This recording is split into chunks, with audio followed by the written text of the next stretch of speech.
In April 1859, Beauregard Whitmore made an announcement that shocked even the cruelest plantation owners in Louisiana. He had purchased a slave for $3,000, the tallest ever sold in New Orleans, 7 feet 7 inches of muscle and scars, an investment that would pay for itself in one harvest. The white society of St. Mary Parish had no idea what was coming. They had no idea what Josiah would do in the hours that followed. By midnight, 13 men were dead. Magnolia Plantation was nothing but ashes, and Josiah had disappeared into the swamp like smoke. What really happened between that chained man and the plantation owners? What did he do that terrified everyone who witnessed it? Before we reveal the disturbing truth, tell me in the comments what state you're from. Now let me take you back to the beginning. The dust rose in clouds around the horses. The sun beat down mercilessly on the dirt road that cut through Louisiana swampland like a scar. 6 white men rode in formation, all armed to the teeth. Black hats stained with sweat, leather suspenders stretched over cotton shirts, rifles strapped across their backs, revolvers at their hips. These were hard men, men who'd spent their lives enforcing the peculiar institution with whips and chains and casual violence. Men who believed themselves masters of the universe, righteous in their dominion over other human beings. In the center of the road, walking, was a black man. But calling him simply a man didn't capture the reality. He was a giant. 7 feet 7 inches of solid muscle and scarred flesh. The chains on his wrists and ankles weren't the standard iron used for transporting slaves. These had been specially forged, commissioned specifically for him. Each link was twice as thick as normal. The metal gleamed dully in the afternoon sun, and with each step, they produced a rhythmic clinking sound that echoed through the humid air. More than 40 pounds of iron wrapped around his body. Enough weight to slow any normal man to a crawl. But this man walked steadily, his pace never faltering, his breathing never labored. His name was Josiah. 7 dogs circled him as he walked. These weren't house pets or hunting companions, they were slave dogs, massive animals, bred specifically for tracking and attacking runaway slaves. Bloodhounds mixed with mastiffs, creating beasts that combined the tracking ability of one with the fighting power of the other. 4 dogs ranged on his left side, 3 on his right. They barked continuously, a cacophony of aggression and barely restrained violence. Teeth bared, revealing yellowed fangs. Drool dripping from their jaws onto the dry Louisiana earth.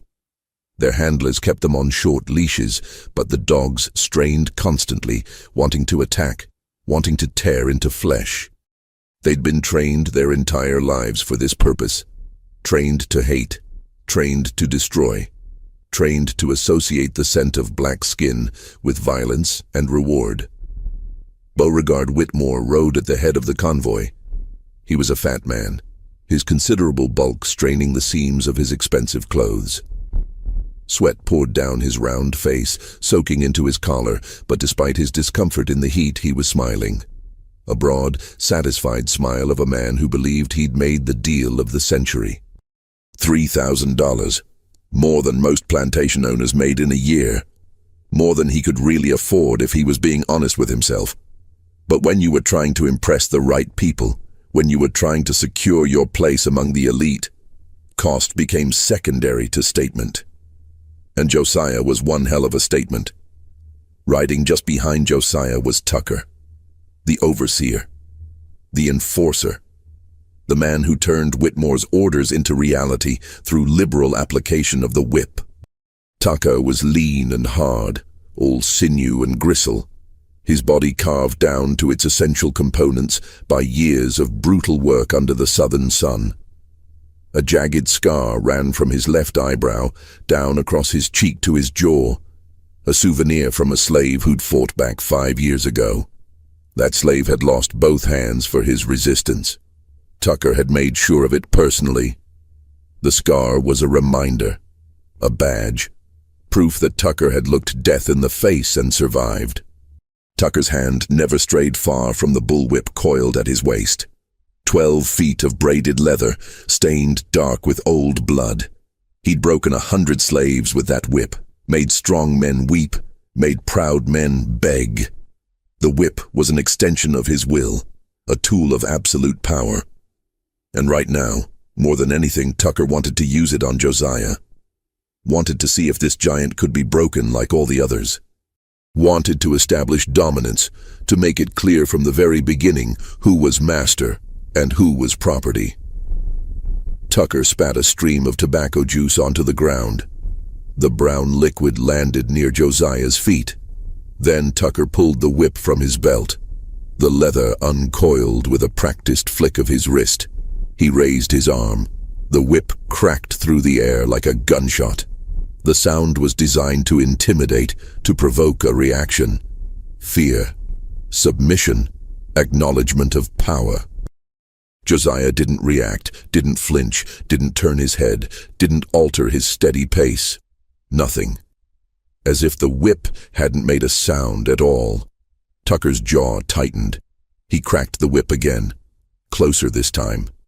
The leather tip snapped just inches from Josiah's ear, close enough that any normal man would have jerked away instinctively. But Josiah kept walking, same rhythm, same pace, eyes forward. Tucker felt something unfamiliar crawl up his spine, something he hadn't felt in years, uncertainty. Maybe even a flicker of fear. This wasn't normal. Slaves were supposed to react to the whip. Supposed to show fear, supposed to demonstrate that they understood the natural order of things. But this giant walked as if Tucker didn't exist, as if the whip was nothing, as if the chains and dogs and armed men were merely inconvenient details rather than instruments of absolute control. That's when Josiah stopped walking, simply stopped. No warning, no indication. One moment he was moving, the next he was stationary. The dogs lost their minds. The sudden change in pattern triggered their attack instincts. They lunged against their leashes, barking so furiously that flecks of foam flew from their mouths. The handlers struggled to control them, digging their heels into the dirt, using all their weight to keep the animals from breaking free. Tucker's horse reared slightly, startled by the commotion. The other men immediately raised their rifles, fingers moving to triggers, eyes wide with sudden alertness. Whitmore turned his horse around, his smile evaporating, replaced by confusion and the first hints of concern.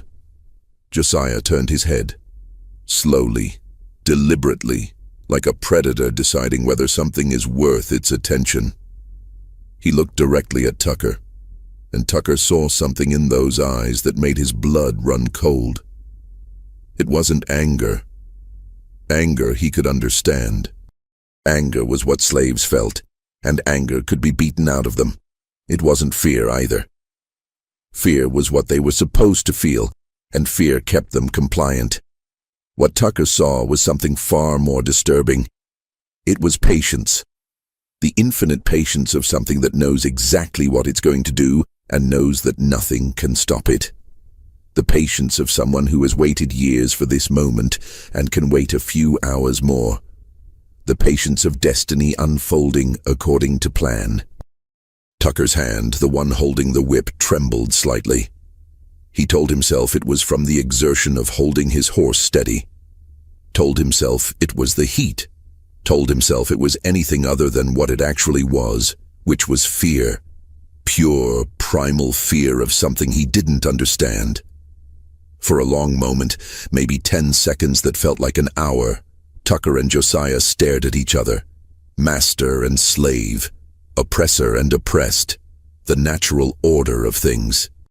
Except in that moment, Tucker didn't feel like the master. He felt like prey.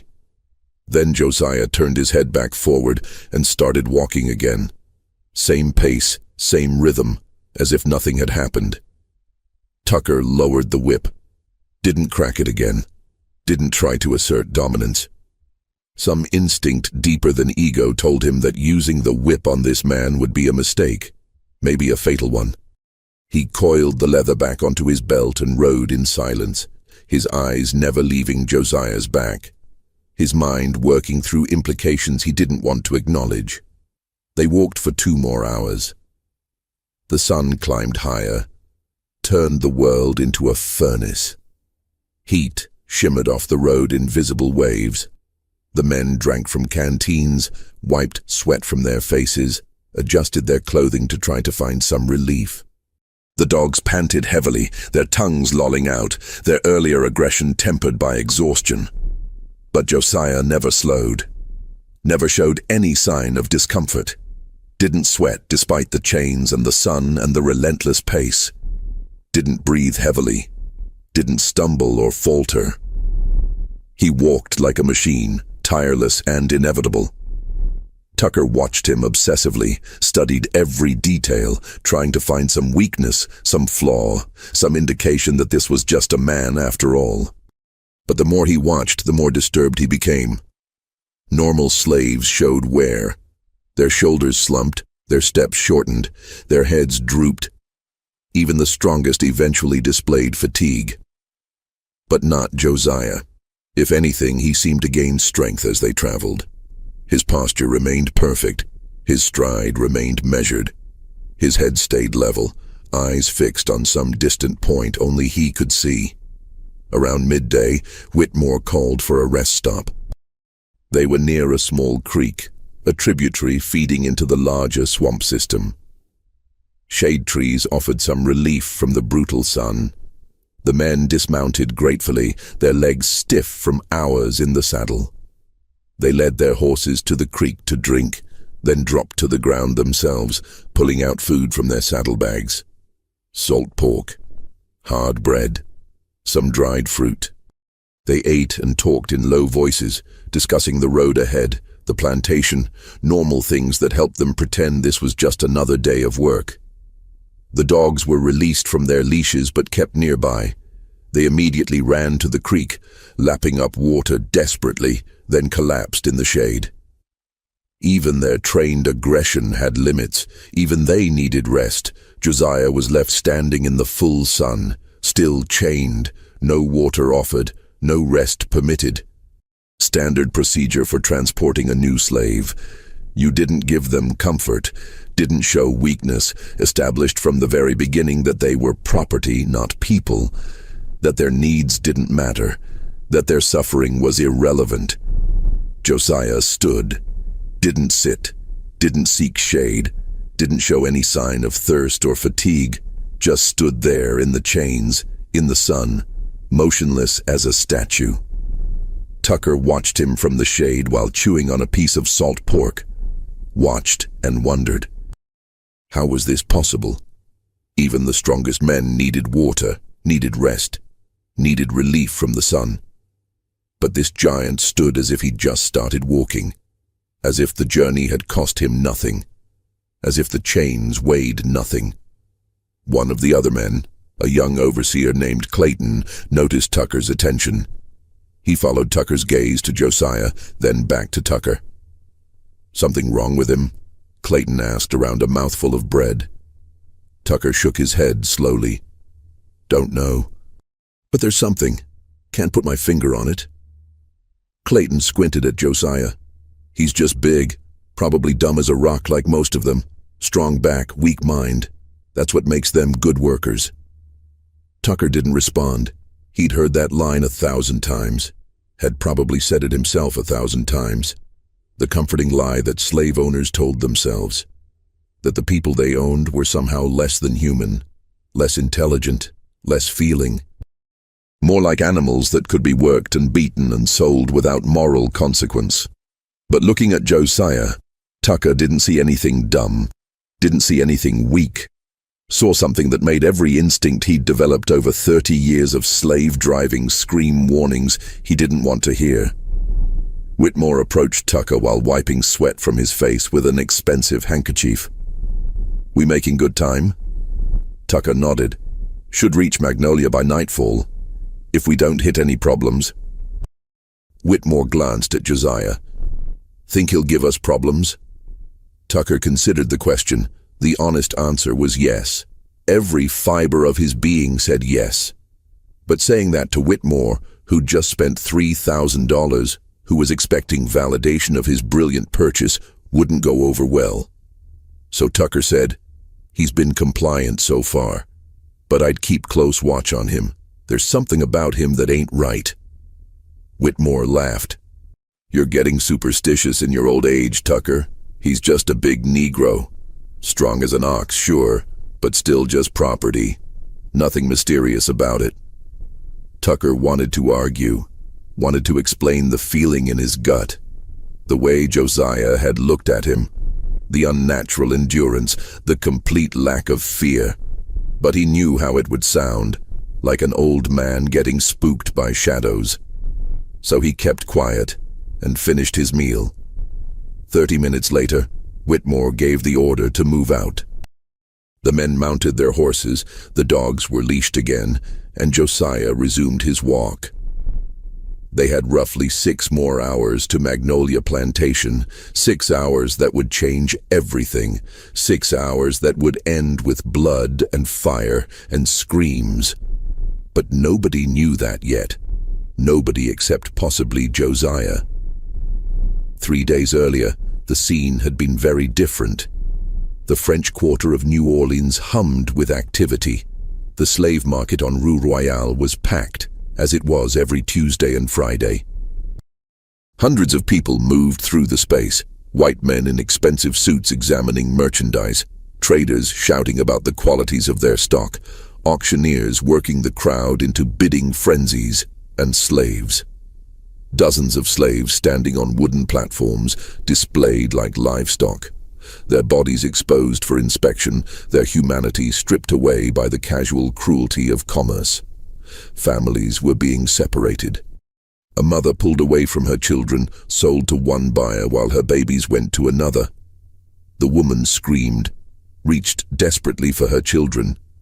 The children cried, not understanding why Mama was leaving, why these strange white men were taking her away. The traders didn't care. This was business. Sentiment was bad for profit. You couldn't sell a family unit for as much as you could sell individuals. So you separated them, maximized returns. The screaming was just background noise. Something you learned to ignore after a while. But on this particular day, the usual chaos of the market paused when they brought out Lot 47, the giant. Word had spread through the quarter over the past 2 days. The tallest slave ever brought to New Orleans, a specimen that had to be seen to be believed. Traders came from as far as Mobile and Natchez just to witness the auction. Plantation owners who hadn't planned to buy anything showed up out of curiosity. Even some of the wealthier free people of color came to watch, though they stayed at the back, careful not to draw attention. It took 6 men to bring Josiah onto the platform, not because he resisted. He walked calmly, cooperatively, but because the platform steps weren't built for someone his size. They had to modify the positioning, adjust the chains, figure out how to display him properly. When they finally got him situated, standing at the center of the platform, a collective murmur ran through the crowd. He was enormous. Pictures and descriptions hadn't done it justice. 7 feet 7 inches of solid muscle, shoulders as wide as a door frame, arms as thick as most men's legs, hands that looked like they could crush skulls. And yet, despite the massive size, he wasn't clumsy or disproportionate. Everything was in proportion. Like someone had taken a normal man and scaled him up by 50%. A giant from old stories. Something that shouldn't exist, but did. The auctioneer was a man named Devereux, a veteran of 30 years in the trade. He'd sold thousands of slaves in his career. He knew every trick, every technique to drive up prices. But even he seemed momentarily awed by Josiah. Devereux climbed onto a wooden crate so he could be at roughly eye level with his merchandise. He gestured grandly at Josiah while addressing the crowd. "Gentlemen, in my 3 decades of service, I have never, and I mean never, seen anything comparable to what stands before you today. This magnificent specimen comes directly from the heart of Africa, pure Angolan stock, a warrior from a tribe that produces the finest physical examples of the Negro race. All lies, of course, but effective lies. Exotic origin always commanded premium prices. Devereux continued his pitch. Observe the muscular development, the perfect health, the scars of a warrior. This is not some field hand who will break down after a few years. This is an investment that will pay dividends for decades. One slave with the productivity of 5 normal men. Imagine what he could do for your operation. The crowd pressed closer, craning their necks to get a better view. Some of the planters whispered to their associates, calculating, evaluating, determining if the potential return justified what would obviously be a significant expenditure. Tucker had been there. He'd accompanied Whitmore to New Orleans specifically to evaluate potential purchases for Magnolia. They'd spent 2 days looking at various slaves, examining teeth and muscles, checking for signs of disease or rebelliousness. Whitmore was in the market for maybe 3 or 4 good field hands. Nothing fancy, nothing expensive, just solid workers to replace some who died over the winter. But when they heard about the giant, curiosity got the better of them. They showed up at the auction expecting to watch, not to bid. Devereux opened the bidding at $500, a strategically low number to get people engaged. Multiple hands went up immediately. Within 2 minutes, the price had climbed to $1,000, then $1,200, $1,500, $2,000. The bidding slowed. That was serious money, more than most planters spent on 5 slaves combined. But a few determined buyers remained. A Mississippi planter named Garrett, a Texas rancher named Holbrook, and Beauregard Whitmore. Tucker had grabbed Whitmore's arm when the price hit $2,000. "Sir, that's too much. We can't afford it." But Whitmore shook him off. "You don't understand. This isn't about money. This is about status, about proving I belong." Tucker didn't understand then. Didn't know about the Brotherhood. Didn't know about Whitmore's desperate need to solidify his position among the parish's elite. Didn't know that Whitmore had already overstretched his finances to join the secret society and now felt pressured to demonstrate his commitment. At $2,500, the Texas rancher dropped out. At $2,800, the Mississippi planter reluctantly bowed out. Only Whitmore remained. Devereux looked at him expectantly. $2,800 is the current bid. Will you go higher?" Whitmore hesitated. Tucker could see him calculating, weighing risks against rewards. Then Whitmore raised his hand. $3,000. The crowd gasped. $3,000 for a single slave was unheard of. Insane. Financial suicide. Devereux waited, looking around for any counterbids. None came. He struck his gavel 3 times. "Sold. To Mr. Beauregard Whitmore of Magnolia Plantation." Tucker watched the other planters. Saw their expressions. Some showed disbelief. Some showed contempt for such fiscal irresponsibility. But others, particularly the ones Tucker knew belonged to the Brotherhood, showed something different. Approval. Respect. Whitmore had just demonstrated he was willing to spend beyond reason to make a statement. That he valued reputation over practical concerns, that he was truly one of them. Tucker didn't know the details of the Brotherhood then, just knew that Whitmore attended secret meetings, that he'd become obsessed with impressing certain people, that his behavior had become increasingly erratic over the past year. After the sale, paperwork was completed, bills of sale drawn up, money exchanged. Tucker stood nearby while clerks processed the transaction. He noticed an old slave chained near Josiah. The old man was weeping, not quietly, loud, racking sobs. Another slave nearby asked him what was wrong. The old man responded in a language Tucker didn't recognize, some African dialect. But the tone was unmistakable. It was a warning or a lament. The other slave looked at Josiah with new eyes, with fear, with something like reverence. Then both old slaves looked away quickly, as if afraid that too much attention would draw consequences. Tucker filed that moment away, told himself it was nothing, just superstitious nonsense. Slaves were always finding reasons to be afraid, always seeing omens and signs. It didn't mean anything.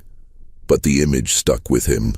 The old man crying, the other slave's expression of fear, and Josiah standing calm and still through it all, never reacting, never acknowledging, just waiting with that infinite patience. The transaction completed, Whitmore approached Josiah for the first time as owner. Tucker accompanied him. Whitmore looked up at the giant, having to crane his neck at an uncomfortable angle to make eye contact. "Do you understand English?" Josiah's voice was deep, resonant, like distant thunder. "Yes, master." The words were clear, properly pronounced, no slave dialect.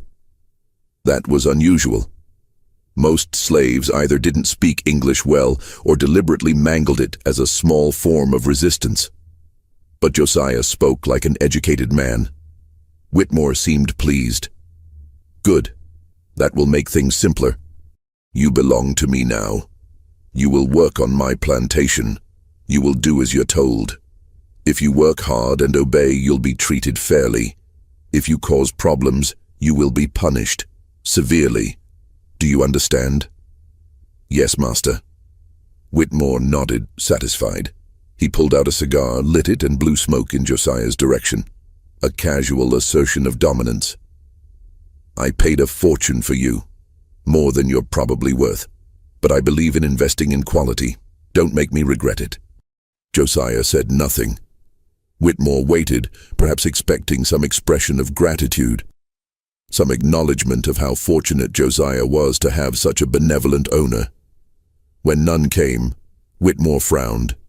"Well, don't you have anything to say?" Josiah met his eyes, held the gaze longer than any slave should, long enough that Tucker's hand moved instinctively toward his whip. Then Josiah spoke. "I understand, master. I will do exactly what I was brought here to do." Something about the phrasing bothered Tucker. Not what was said, but how it was said. The emphasis on certain words, as if Josiah was talking about something beyond simple labor. But Whitmore seemed to miss it. He smiled, took the response as appropriate deference. "Good. We leave at dawn tomorrow. Get some rest. You have a long walk ahead of you." Then Whitmore and Tucker left to find lodging for the night. Behind them, Josiah remained chained to the platform, standing in the darkness as the market closed down around him. Standing and waiting, always waiting. That night, in the slave pens beneath the market, something happened that nobody recorded officially. But stories about it spread through the slave community, whispered tales that traveled from plantation to plantation over the following weeks. The stories said that Josiah had spoken to the other slaves in the pen, had told them things about what was coming, about plans that had been set in motion years ago, about debts that would soon be paid. Some of the stories claimed he spoke in tongues, African languages mixed with English mixed with something older, something that made the words feel like they had physical weight. One story said that Josiah told them his real name, that Josiah was just another slave name, another piece of identity stripped away by white men who couldn't be bothered to remember African names. The story said his true name translated roughly as the one who returns. Another story claimed that Josiah bore marks on his body, scars that formed patterns, symbols from the old religions, marks that identified him as something special, a warrior, a priest, an avenger sent by ancestors to balance accounts. Tucker heard these stories later, dismissed them as typical slave superstition, but he remembered them, remembered and wondered. Now, 3 days later, riding through the Louisiana heat, watching Josiah walk with that inhuman endurance, Tucker wondered if maybe there was something to those stories after all. Maybe not literally. He didn't believe in magic or spirits or any of that nonsense. But maybe metaphorically, maybe this giant really was different, special, dangerous in ways that went beyond physical size. Maybe Whitmore had bought something that couldn't be owned, something that would destroy them all. Tucker shook his head, trying to dislodge the thoughts. Fear was weakness. Doubt was weakness. He was an overseer. He controlled slaves through certainty and violence. He couldn't afford to question, couldn't afford to wonder. But the thoughts remained. They reached the swamp proper around mid-afternoon. The road narrowed, squeezed between encroaching wetland on both sides. The air grew heavier, thick with humidity and the smell of rotting vegetation. Cypress trees rose from murky water, their branches draped with Spanish moss that hung like gray curtains. The light changed, filtered through the canopy, turning everything dim and greenish. This was dangerous country, not just from natural hazards like alligators and snakes, but from human threats. Runaway slaves lived deep in these swamps. Maroon communities that had existed for decades, communities of people who'd escaped bondage and carved out hidden lives in places no white man could easily reach. The plantation owners called them criminals, thieves who'd stolen themselves, but they couldn't eliminate them. The swamps were too vast, too complex. Attempts to raid the maroon camps usually ended badly. Men went into the swamp and didn't come back, or came back changed, traumatized by what they'd encountered. So an uneasy balance existed. The maroons stayed deep, the planters stayed out, and occasionally the maroons raided, stealing supplies, helping other slaves escape, reminding the white establishment that their power had limits. As they entered this territory, the men became more alert. Rifles were unslung, held ready. Eyes scanned the tree line constantly. Even the dogs sensed the change, their ears pricked forward, low growls rumbling in their chests. This was not their territory. This was a place where the normal rules didn't apply, where white supremacy was a claim rather than a fact. Whitmore rode closer to the group, his earlier confidence tempered by awareness of genuine danger. But Josiah seemed completely at ease. If anything, he appeared more relaxed than he had on the open road. His eyes tracked left and right, taking in details of the landscape. His lips moved slightly, as if he was counting or cataloging. Tucker noticed and felt that crawling sensation on his spine again. It was the look of someone surveying familiar ground, someone who knew this place. But that was impossible. Josiah had supposedly just arrived from Africa, via a slave ship to Cuba, then transferred to a New Orleans-bound vessel. He'd never been to Louisiana before, had no reason to recognize this swamp, yet he moved through it like he was coming home. Then they heard it. Distant at first, so faint that several minutes passed before everyone consciously registered the sound. Drums, rhythmic beating carried on the heavy air. African drums playing patterns that spoke to something primal. The white men shifted nervously in their saddles. Drumming from the swamp meant the maroons were active, were watching, were possibly preparing something. Whitmore called out orders. Tighten up, stay alert, keep moving, don't stop for anything. The pace increased. The horses moved faster. The dogs were pulled closer. Everyone wanted to get through this section quickly, get back to open ground where they could see threats coming. Everyone except Josiah. His pace didn't change. Same steady rhythm he'd maintained all day, which meant the group had to slow down to match him or drag him, which would be difficult given his size and the terrain. They slowed down, and the drums got louder. Not dramatically, not like they were getting closer to the source. More like additional drums were joining in, creating layers of sound, complex polyrhythms that seemed to come from multiple directions simultaneously. It was disorienting, impossible to pinpoint where the drummers actually were. Tucker had heard maroon drums before. Every overseer in Louisiana had. But these were different, more organized, more purposeful, like they were communicating specific information rather than just making noise, like they were coordinating something. Tucker's grip tightened on his rifle. "Mr. Whitmore," he called out, "we should consider turning back. Find another route." Whitmore's face was pale, sweat pouring down despite the shade of the canopy, but he shook his head. "This is the only route to Magnolia from here. Going back means losing half a day. We go forward. Just stay sharp." That's when they reached the bridge. It appeared suddenly around a bend in the road. A wooden structure spanning a section of swamp where the water was particularly deep and dark. The bridge was old, maybe 50 years, constructed when this road was first established. It had been repaired many times, patched and reinforced, but it was still fundamentally a fragile thing. Narrow. Only wide enough for one horse at a time. The planks were weathered grey, gaps visible between them where you could see down to the water below. And in that water, shapes moved. Long, dark shapes that drifted just beneath the surface. Alligators. Lots of them. Alligators were common in Louisiana swamps. Seeing a few around a bridge was normal. But this was different. Tucker counted at least 20 visible animals, probably more hidden in the murky water. They weren't moving naturally, weren't hunting or basking or doing typical alligator things.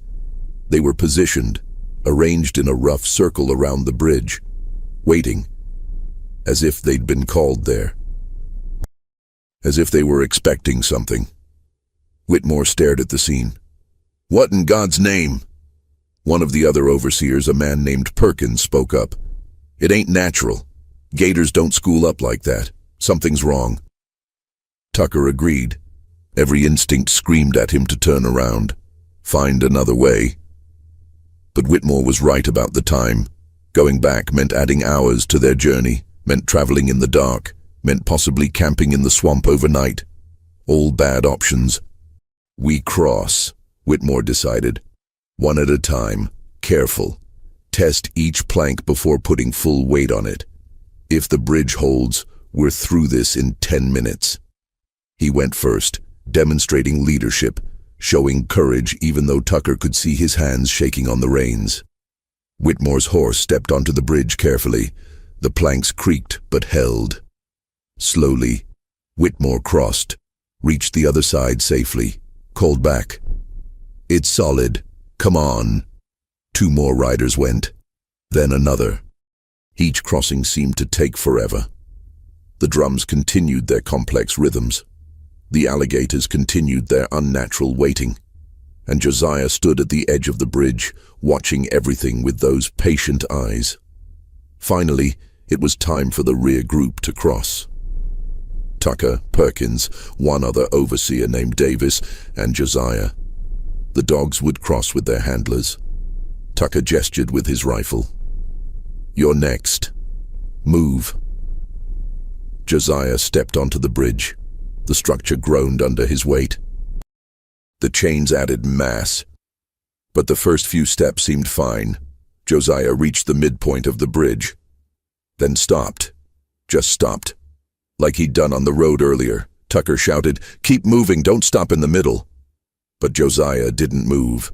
He stood there looking down at the water, at the alligators. Then Josiah did something that stopped Tucker's heart. He began to hum. Low and deep, that voice that sounded like distant thunder. The tune was strange, nothing Tucker recognized. Not European, not any slave song he'd heard. Something older, something that seemed to resonate in the bones rather than the ears. And the alligators reacted. They began to move, not toward the bridge, not attacking, just moving in patterns, circling, rising partially out of the water, opening their jaws wide, showing teeth that could crush bone like twigs. "Stop that!" Tucker screamed. "Whatever you're doing, stop it!" But Josiah continued. The humming grew slightly louder. The alligator's movements grew more agitated. Then Josiah spoke, Words that weren't English, weren't any language Tucker recognized, guttural sounds that seemed to vibrate the very air. And one of the alligators surged partially out of the water, its massive body propelling itself upward, jaws snapping at the underside of the bridge just feet from where Josiah stood. The bridge shook, planks splintered. But Josiah remained perfectly balanced, unmoved by the chaos he'd created. Perkins panicked. His horse had been next in line to cross. The animal, already spooked by the drums and the alligators, completely lost its composure when the bridge shook. It reared. Perkins, a decent rider under normal circumstances, wasn't prepared. He lost his seat, fell backward. His boot caught in the stirrup for a moment, leaving him hanging. But then his momentum tore him free. He fell. Not onto the bridge, into the water beside it. The dark water filled with 20 alligators that had been waiting for exactly this moment. Perkins surfaced, gasping, disoriented. He had maybe 2 seconds of life left. Tucker saw his face, saw the realization hit, saw the scream form. Then the water erupted. Multiple alligators surged toward the thrashing man simultaneously. The first jaws closed on his leg. Perkins screamed, a sound of pure agony and terror. He tried to grab onto something, anything, but there was nothing to hold. Another alligator hit him from the side, then another. The water churned red. Pieces. That was all Tucker's mind could process. Perkins was being torn into pieces. The screaming stopped after maybe 10 seconds. The thrashing continued a bit longer. Then nothing. Just disturbed water slowly settling. Red foam drifting. And the alligators sinking back down, sated, their purpose fulfilled. Josiah chose that moment to continue walking. Stepped off the far end of the bridge. Stood on solid ground on the other side. Tucker and Davis, both frozen in horror, snapped back to awareness. They spurred their horses, crossed the bridge faster than was safe, planks cracking under them. But they made it, got to the other side, got away from that cursed water. The dogs followed, nearly dragging their handlers in their desperation to get across. On the far side, the entire convoy had stopped. Everyone stared back at the bridge, at the water where Perkins had died. Whitmore's face was ashen. What happened? What the hell just happened? Tucker couldn't speak. His throat was closed. His mind kept replaying the moment. Josiah humming. Josiah speaking those words. The alligators responding. Perkins falling. The feeding frenzy. Was it all connected, or just horrible coincidence? Tucker wanted desperately to believe it was coincidence. But he couldn't. Not after everything else he'd seen. Not after feeling that inhuman patience in Josiah's eyes. Tucker looked at Josiah. The giant stood quietly, showing no emotion, no satisfaction, no remorse. Nothing.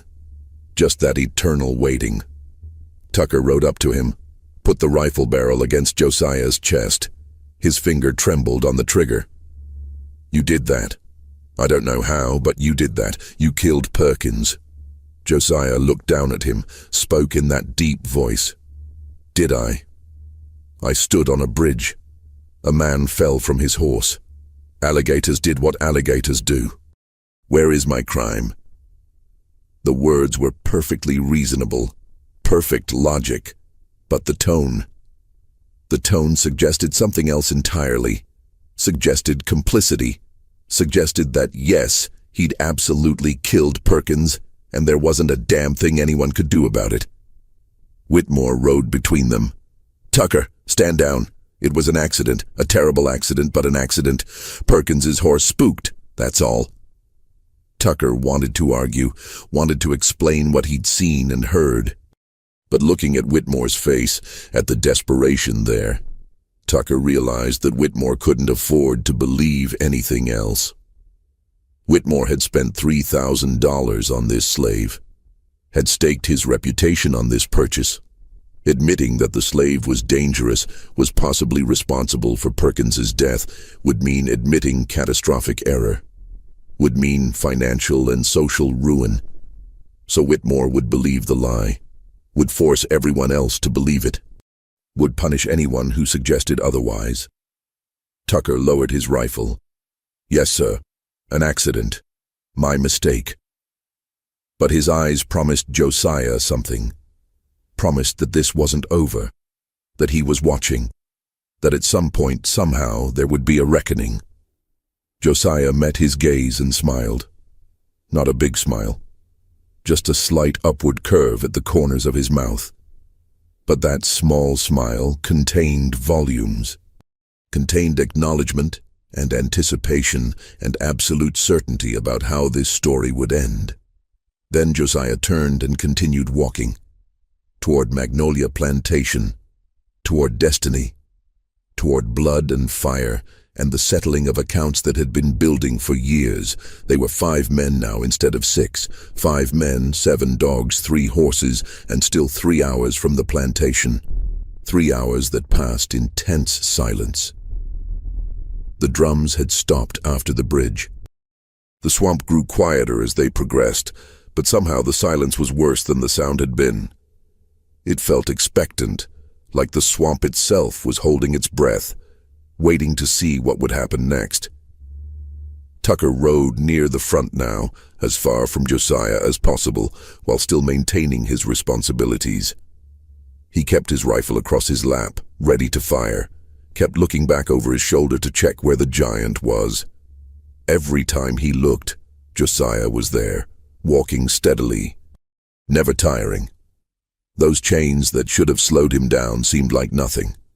Tucker found himself thinking about legends, stories passed down from his grandfather's time, stories about slaves who were more than human, who had powers, who could call animals, who could curse people, who could see the future.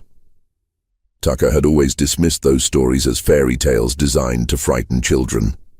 But now he wondered, what if some of it was true? What if there were people who existed outside normal rules? What if Josiah was one of them? Tucker shook his head violently, trying to dislodge the thoughts. This was the heat, the stress, the shock of watching Perkins die. It was making him irrational. Josiah was just a man, a big man with unusual endurance, sure, but still just a man made of flesh and blood, still vulnerable to bullets and chains and the normal instruments of control. Still just property that could be mastered. Tucker repeated this to himself like a prayer. Like if he believed it hard enough, it would become true.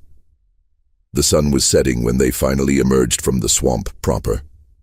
The land opened up, transitioned from wetland to agricultural fields. Rice paddies stretched in geometric patterns, their standing water reflecting the orange sky. Groups of slaves worked in the fields, bent double, hands in the water, harvesting the grain that made men like Whitmore wealthy. The slaves didn't look up as the convoy passed, didn't acknowledge the arrival of a new captive. Kept their eyes down, kept working, because that was survival. But Tucker noticed some of them, noticed how their bodies tensed slightly, noticed how the rhythm of their work stuttered for just a moment, as if they felt something, as if they knew something had changed. Magnolia Plantation's main buildings appeared ahead. The big house stood on a slight rise, white columns gleaming in the dying light. Around it clustered the various structures that made a plantation function. Slave quarters, overseer houses, barns and storage buildings, a blacksmith shop, cotton gins, the rice processing facility, everything arranged to maximize efficiency, to extract maximum labor from the hundreds of enslaved people who lived and died here. Whitmore's kingdom, his pride, his investment, his future. They rode through the main gate. Guards there recognized Whitmore and opened the heavy wooden doors without question. The convoy moved into the central courtyard, a large open space where various plantation business was conducted, where slaves were punished, where announcements were made, where new slaves were processed and branded, where, later that night, everything would burn. Whitmore dismounted, his face showing relief at finally reaching home. He stretched, working out the kinks from hours in the saddle. "Get him processed," he told Tucker. "Brand him. Get him assigned to quarters. We'll start him in the fields tomorrow." Tucker nodded and began organizing. 4 guards came to assist, men with rifles and clubs. The 7 dogs were kept close, still aggressive despite their exhaustion. They surrounded Josiah in a loose circle. Tucker gestured toward the center of the courtyard where the branding equipment waited. A brazier already glowed hot, maintained constantly for this purpose. Iron rods with Whitmore's initials, BW, heated in the coals, ready to mark flesh, to permanently identify property. "On your knees," Tucker ordered. Josiah looked at him for a long moment, then slowly, deliberately, lowered himself to the ground. The guards moved in closer. 2 grabbed his arms, holding them outstretched. Another grabbed his head, forcing it down, exposing his upper back. A 4th began unlocking the chains around his wrists. Standard procedure. You couldn't brand through the chains, had to remove them temporarily. Of course, with 6 armed men and 7 attack dogs surrounding him, there was no risk. A slave kneeling, held by guards, couldn't possibly be a threat, right? The blacksmith, a burly white man named Collins, pulled one of the branding irons from the brazier. The tip glowed white-hot. He approached Josiah, raised the iron, prepared to press it into the flesh between shoulder blades. It should have been a routine procedure. Collins had done this hundreds of times, but as he moved the iron closer, something happened. Josiah raised his head slightly, not throwing off the guard who held him, just lifting enough to make eye contact with Collins. And Collins saw whatever Tucker had seen, whatever the old slave at the auction had seen, whatever truth lived behind those eyes. Collins froze. The iron trembled in his hand. Sweat poured down his face, but not from the heat of the metal, from pure, irrational terror. His mouth opened and closed soundlessly. The iron slipped from his grip, fell to the dirt, lay there glowing and smoking. Collins stumbled backward, his knees buckled, he fell to a sitting position, started making sounds that weren't quite words, whimpering, crying, praying, all at once. The guards holding Josiah looked at each other in confusion. "What's wrong with him?" Tucker rushed over to Collins. "What happened? What did you see?" But Collins couldn't articulate it, could only point at Josiah with a shaking hand and make those sounds of existential dread. Tucker looked from Collins to Josiah and back. "Someone else brand him," he shouted. "Now!" But none of the other guards moved. They'd all seen Collins's reaction. All felt the same unease they'd been trying to ignore all day. None of them wanted to get close to that giant. None of them wanted to look into those eyes. That's when they heard it. The first scream, high and piercing, coming from somewhere outside the courtyard walls, from the direction of the slave quarters. Then another scream, and another. A chorus of screams rising into the twilight air, not screams of pain, screams of something else. Liberation, rage, declaration, the sound of chains breaking, of patience ending, of accounts being settled. Tucker ran to the courtyard wall, climbed the wooden stairs to the top where guards normally patrolled, looked out across the plantation. What he saw made his mind refuse to process it initially. Torches, hundreds of torches, moving through the fields, emerging from the swamp, coming down the access roads, surrounding the plantation completely, and carrying those torches were people, black people, slaves from Magnolia, slaves from neighboring plantations, maroons from the deep swamp, all converging on this spot. All moving with purpose, all armed with whatever they could carry, axes, machetes, clubs, farm implements turned into weapons. Tucker's breath caught in his throat. This was impossible. Slave rebellions didn't happen like this, didn't involve hundreds of people. didn't show this level of organization, didn't announce themselves with such brazen confidence. This was every plantation owner's nightmare made manifest. This was the thing they feared in their darkest moments. The thing they built their entire system to prevent, and it was happening right now, right here. Whitmore joined Tucker on the wall, went pale when he saw the torches. Jesus Christ, how many? Tucker tried to count, gave up. 200, maybe 3, maybe more. Whitmore's voice climbed toward panic. Where did they come from? How did they organize this? Tucker knew the answer. Knew but didn't want to say it. Didn't want to acknowledge what should have been obvious from the beginning. Finally, he forced the words out. Him. Josiah. This is his doing. Has been from the start. They both turned to look back at the courtyard, at the giant who still knelt on the ground, surrounded by guards who'd forgotten they were supposed to be controlling him. Josiah raised his head, looked directly up at Tucker and Whitmore on the wall, and smiled fully for the first time. A smile of satisfaction, of victory, of destiny fulfilled. Then casually, as if it required no effort at all, Josiah tensed his arms. The chains on his wrists, already loosened by the guards, snapped like thread. The metal links, forged to hold the strongest slave, exploded apart. Pieces flew in different directions, striking the ground with sharp pinging sounds. The guards jumped back, releasing him, reaching for weapons, but they were too slow, confused, frightened. Josiah rose to his full height, 7 feet 7 inches of controlled power. He reached down and grabbed the chain still attached to his ankles. Pulled. The metal shrieked in protest, then snapped, just like the wrist chains, just broken, impossible but real.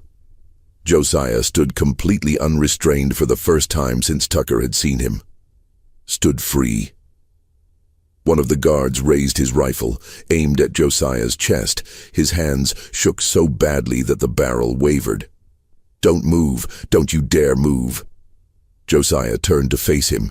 Didn't attack, didn't charge. Just looked at the guard with something like pity. You should run, Josiah said quietly. All of you should run, while you still can. The guard's finger tightened on the trigger, but before he could fire, the courtyard gates exploded inward. The heavy wooden doors, reinforced with iron, designed to withstand assault, shattered as if they were made of paper. The first wave of rebels poured through. 20 people, 30, 50. All moving fast, all with weapons raised, all with years of suppressed rage finally given outlet. The guards turned to face this new threat, started firing their rifles. The shots were deafening in the enclosed space. Some rebels fell, but not enough. There were too many. They swarmed over the guards like a wave. Clubs rose and fell, machetes swung, screams filled the air. Both sides, attackers and defenders. The careful order of the plantation dissolved into chaos. Tucker watched from the wall in horror. This couldn't be happening, couldn't be real. But it was. The evidence was right in front of him, his world ending in blood and fire. Whitmore grabbed his arm. We need to get to the house. We can defend there. We have more guns, more men.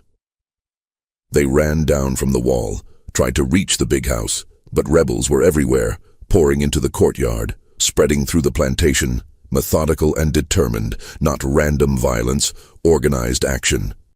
Tucker and Whitmore made it perhaps 20 yards before they were cut off. 5 rebels blocked their path. Men Tucker recognized. Slaves who'd worked magnolia fields for years, who'd seemed docile, broken, accepting of their place. But their eyes now held something very different. Held all the hatred and pain and loss that they'd carefully hidden for years. Held justice long delayed. Whitmore pulled out a pistol, shot one rebel in the chest. The man went down. But the others didn't stop. Didn't even slow. They came forward. Tucker swung his rifle like a club, connected with someone's head, felt the impact, felt bones break, but then hands grabbed him from behind, strong hands, too many hands to fight off. He went down, felt fists and boots, felt pain exploding through his body. He tried to curl up, tried to protect himself, but the blows kept coming. Relentless, merciless. The same mercilessness he'd shown slaves for 30 years. Coming back to him now, balance being restored. Accounts being settled. His last conscious thought was of Josiah, of those patient eyes, of that smile. And he understood finally what he'd been too blind to see from the beginning. This had never been about one slave, had never been about one plantation. It was bigger, much bigger, a movement, a coordinated uprising that had been planned for years. And Josiah had been the key, the catalyst, the spark that lit the fire. Whitmore had thought he was buying a slave, had actually bought his own destruction. Everything that happened next happened fast, but felt like it lasted forever. The rebels swept through Magnolia Plantation with devastating efficiency. The guards, outnumbered and outfought, fell one by one. The overseers, who'd dispensed cruelty so casually, discovered what it felt like to be on the receiving end. Some died fighting, some died begging, all died knowing why, knowing what they'd done to earn this.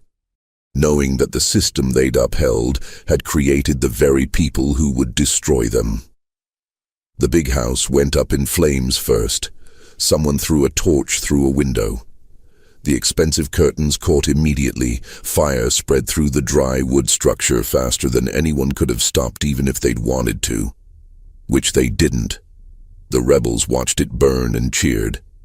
That house had represented their bondage, had been built with their labor, had housed the man who owned them like property.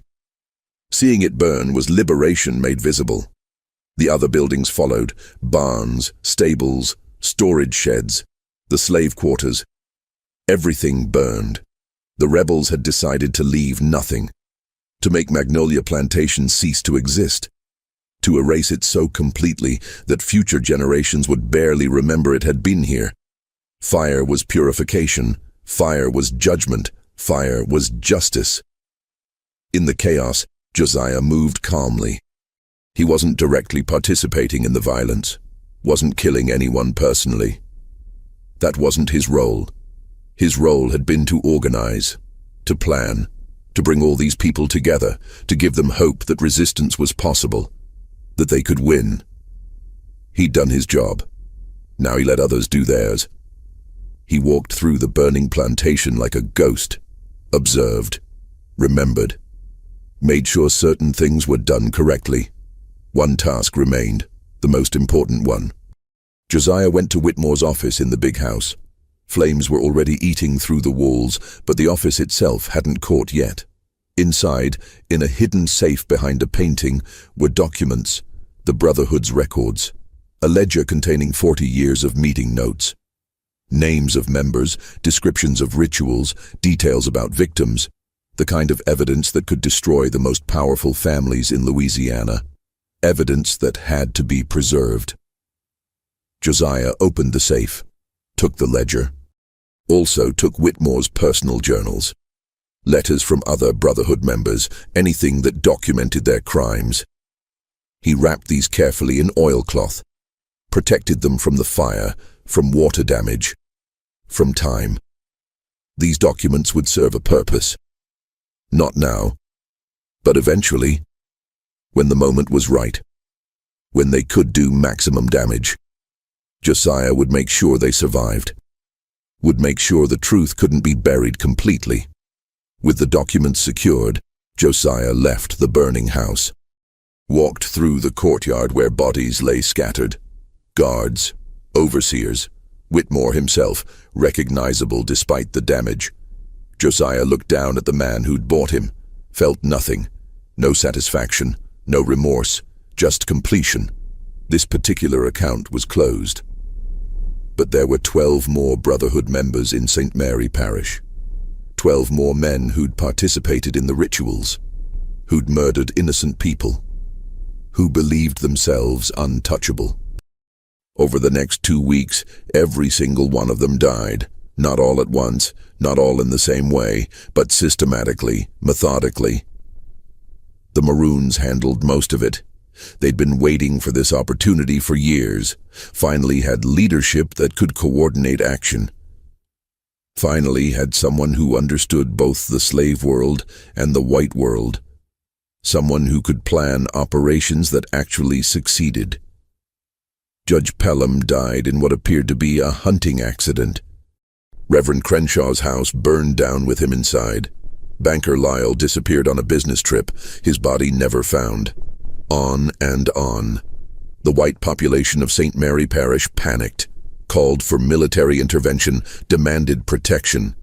But they couldn't explain why they were being targeted, couldn't reveal the brotherhood without destroying themselves. So they invented stories about random violence, about northern agitators, about slave rebellions that had to be crushed.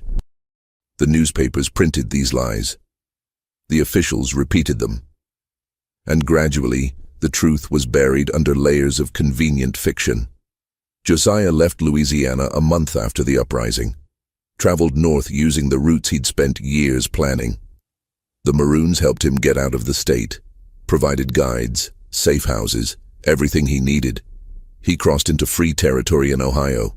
From there went to Pennsylvania, Philadelphia, where he could live as a free man, where he could build a new life, where he could work openly with abolitionists instead of secretly with Maroons.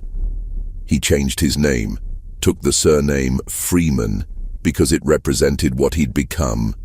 Josiah Freeman. It had a nice sound. He found work, legitimate work that paid actual wages. Married a free black woman named Rebecca. Had children, 3 boys. Raised them in freedom. Taught them to read and write. Taught them about their heritage, about Africa, about slavery, about resistance, about the cost of freedom and the importance of preserving it. But Josiah never forgot. Never let himself forget why he'd come north, why he'd survived when so many others hadn't.